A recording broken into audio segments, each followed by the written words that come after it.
Songbird.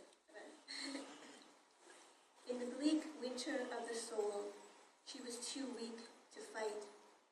She was a sparrow with a broken wing.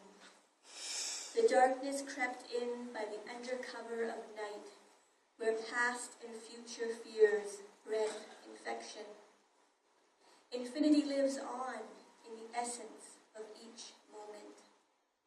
Slowly the disease of unease was banished to the wind, a pariah exiled to a distant no-man's land, never to return.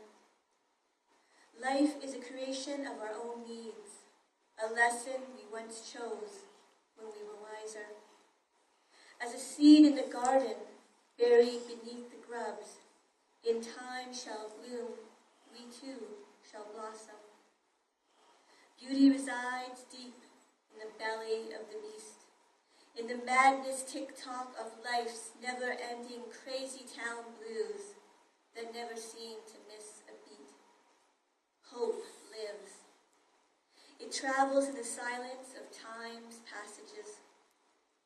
Listen to the bright light at the end of the tunnel quietly calling.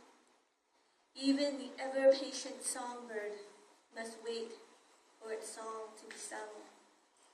We are all winters waiting